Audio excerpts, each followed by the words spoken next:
모두 발언 잘 들었습니다.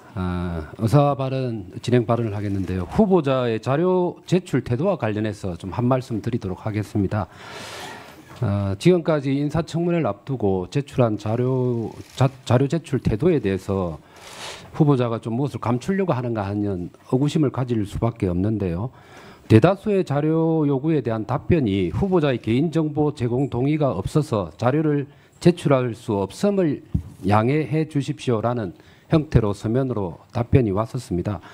본 위원이 요청한 후보자 방북 내역, 후보자의 소유 차량에 대한 과태료, 벌금, 체납 내역, 그리고 교통사고 처리 접수 현황, 경범죄 내역, 입출국 현황 및 체류 기간, 세금 체납 내역, 한마디로 국민들이 궁금해할 수밖에 없는 내역에 대해서 모두 후보자의 개인정보 제공 부동의로 자료가 제출되지 않았습니다. 그런데 문제가 되는 것은 그 이후에 후보자 태도가 더 어이가 없습니다. 개인정보 부동의로 자료 제출을 거부한 것이 논란이 되고 나니까 청문회 이틀 혹은 하루 앞두고 어제 그제부터 자료를 제출하기 시작을 했습니다. 물론 제출된 자료는 너무나 부실하기 짝이 없습니다.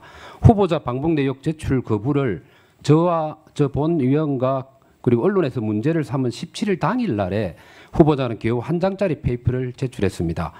후보자가 누락이었다고 해명한 것으로 알고 있습니다. 그런데 이건 명백한 거짓말로 저는 생각합니다. 의도적인 자료 제출 거부였다고 생각을 합니다. 왜냐하면 인사청문을 지원해 주는 통일부가 자료 제출이 되지 않는 이례적인 상황에 대해서 후보자 측에 괜찮냐고 물으니까 후보자는 괜찮다면서 개인정보를 제공하지 않았음이 확인이 된 겁니다. 심지어 제출한 자료마다 부실한 편입니다.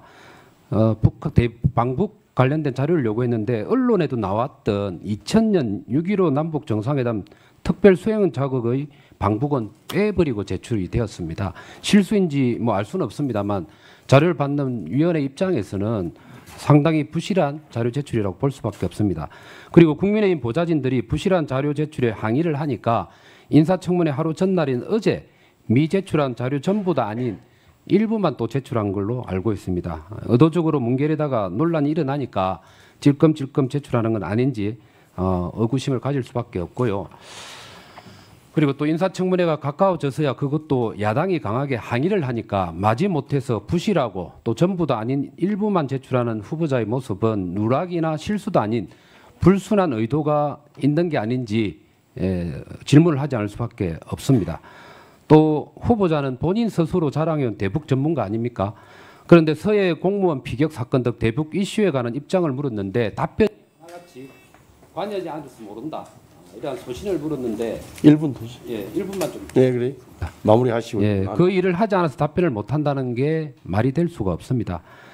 그래서 제가 좀 말씀을 좀 드리고 싶은 것은 위원장님께 좀 요청을 드립니다만 후보자는 저를 포함해서 위원들이 제출 요청한 자료 중에서 거부된 자료를 11시까지 모두 제출하도록 위원장님께서 좀 조치를 해 주시고요. 다른 한편으로는 국민의 대변자인 국회를 무시한 후보자의 공적인 사과가 필요하다고 생각을 합니다. 위원장님께 부탁의 말씀을 드립니다. 그래요. 그러니까 지금 여당 간사께서도 한 말씀 꼭 하셔야 되겠어요. 네. 우리 박선원 민주당 간사님. 네. 네, 존경하는 위원장님 그리고 이성공 간사님 자료 제출에 대해서 긴 장장 3분이나 말씀을 하셨는데요. 개인정보는 제출하지 않을 수 있다라고 하는 점 분명히 말씀드리고요. 그 다음에 후보자님이 평생 살아오시면서 다른 길을 간 적이 없습니다. 그러니까 학자의 길과 그리고 일정 기간 특히 노무현 정부 때 NSC 사무처장, 통일부 장관을 하셨고 그 이후에도 일관되게 남북 긴장 완화와 평화 통일 그리고 국제 정세를 충실하게 이렇게 연구하고 그것을 정책화하는 노력을 지속적으로 해왔다고 하는 점입니다. 그렇기 때문에 무슨 영리 활동하신 것도 없고 그 외에 외길을 유일하게 학자와 일시적 공직으로 매우 어떻게 보면 단순한 일생을 살아왔다. 또 올곧은 길을 걸어왔다 하기 때문에 무슨 걸릴 그런 개인적인 정보로서 뭘 제공하고 또는 의도적으로 숨겨야 될 것도 사실 전혀 없습니다.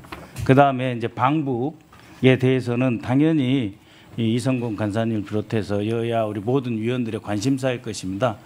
그렇지만은 그 국정원장 후보자가 북한을 몇 번 방문했냐라고 하는 것은 보안 사항에 해당이 되기 때문에 이후에 비공개 때 후보자께서 발언을 할 수 있는 기회를 주시면 충실히 답변을 하실 겁니다. 다만 제가 알기로도 문재인 정부 때도 방북한 적이 없습니다. 노무현 정부 기간 그다음에 인수위 시절에 아주 특사 자격으로 방문한 적이 있고 그렇죠.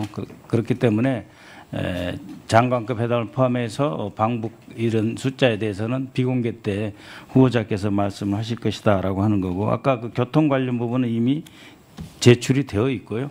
그래서 그 제가 과거 정부 김영현 그 국방장관의 인사청문회도 해봤지만 그에 비해서는 충실히 잘 제공하고 있다. 그리고 특히 존경하는 이성근 간사님의 어떻게 뭐 속이라든지 그런 의도는 전혀 아니었을 것으로 판단한다라는 말씀을 대신 드리고자 합니다. 네.